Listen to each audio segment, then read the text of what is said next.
Pang mga encounter na ano doon sir, yung nag-test mission yung SF, Special Forces 1, 2, 3. Yung 1, 2, 3 na yan sir, ang kabady rin yan yung 13 company sir.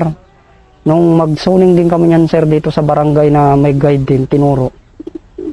Naka-recover din kami dyan sir ng 8 baril. Sama namin ng estudyante kasi ininpo rin sa amin yan. Pero nung bandang huli na nalaman lang namin na naisip-isip din namin, yung nagturo pala sa amin yan, yung may mga baril na yan, iskarido pala nung may-ari ng mga baril. Magkarido pala yan, kaya ang nangyari yan, parang tinuro lang sa tropa yung kalaban nila pa, kasi hindi nila kaya. Kaya maraming baril yung hawak nila, kaya sinuplong nila sa sundalo. Kaya ganun ang nangyayari doon, karamihan sa mga Muslim na pag hindi nila kaya yung kalaban nila, karido nila, nila yan, turo nila yan sa sundalo, info nila yan. Pinta kasi. Pero pagdating na doon sir sa area, kahit sabihin natin na magkakarido sila pa rin talaga yung magkakakampi dyan. Kaya napakahirap talaga ng magtiwala sa Marami na kaming napuntahan na rin doon. Since nung mapunta kami doon, halos sa lahat ng mga nare-recover namin, yung iba ron, karamihan mga kapgo, pumapasok sila ng kapgo para lang maligal yung mga baril nila. Pero magtataka ka kasi yung mga baril ng kapgo, may mga M4, magaganda yung mga baril ng kapgo. Ang kapgo naman, garan lang ang ini-issue rin dyan karamihan dyan, garan. Tapos, imported. Pero may mga naka-M4. Yan yung mga nila doon, sir. Strategy ng ron para maligal yung baril nila. Tapos yung mga barangay talaga dyan, sir, na pag pumasok ka talaga sa isang barangay, bawat barangay yan, sir, na pinasok namin doon, talagang hindi nawawala ng baril. Dahil protection nila sa redo-redo, angkan-angkan yan.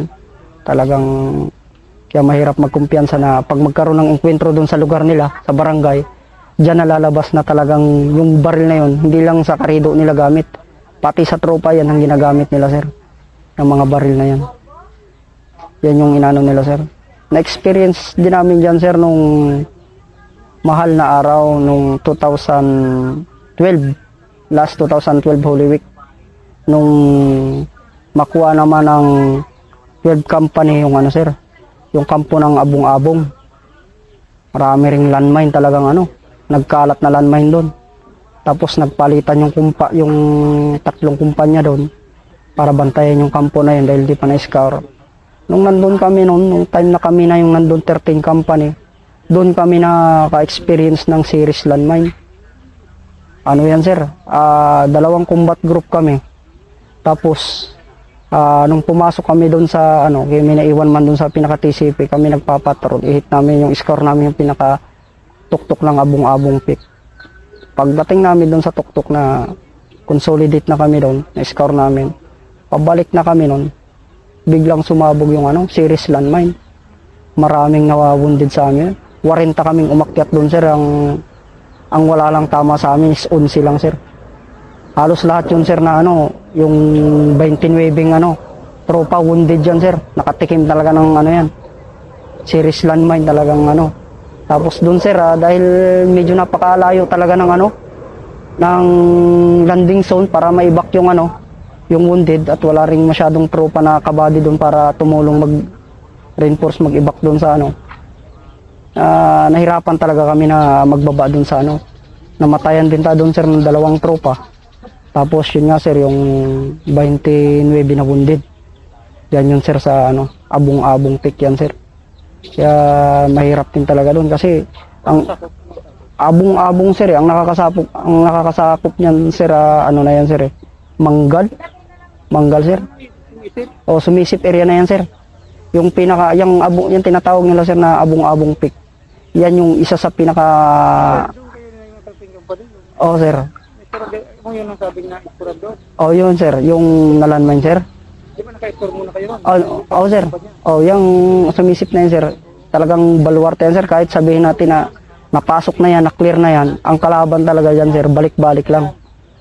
Tapos ang strategy ng kalaban na dyan, sir, magpapakita sila dyan pero hindi ka na-engage. Landmine na sir ang tanim nila talaga dyan. Maraming landmine. Kahit itong mga huling mga tropa na nagpunta ron, landmine talaga sir ang kalaban ng Napakahirap ng landmine kasi talagang walang kalaban-laban tropa dyan sa...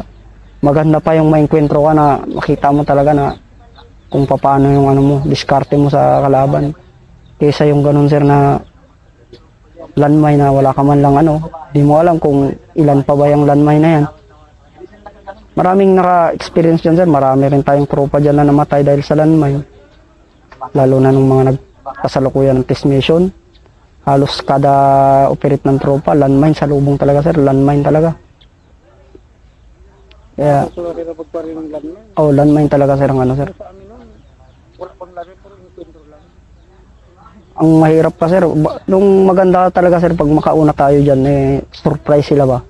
Tapos ang battalion operation, may mga blocking talaga tayo kasi mahirapan talaga silang maka-exit kung kaya sabihin natin makalayo sila dito sa main airport, mabangga man sila ng mga supporting blocking, talagang lamang pa rin tayo kung kasi Marami pala nakuha doon, yung 13 company sa inyo. 13 company sir, time pa ni Captain Aling pa yan sir nung i-activate yung 13 company. Captain Aling. Marami sir, magandang record ng dyan. Medyo laging nakakauna yung natin, tropa natin dyan. Tapos ito, tuloy-tuloy pa rin naman sir yung yung tropa na doon. Kaya lang iba na ang ng operation ngayon doon sir. Kasi nung pumasok kami doon sir ng 2010 is may Marines pa na nakapwesto sir doon sa sir sa area Pinasukan lang ng Ranger. Tapos nung i-turn over sa Ranger yung sir, yung Basilan area na yan sir, tinan over nila yan. Yan na sir, tayo na yung mga sir ba, yung nag-take over doon sa mga detachment nila. Kaya medyo pattern na yung galaw ng Ranger. Hindi kagaya talaga nung magbabad ka sa bundok na bawal ka magpakita sa tao.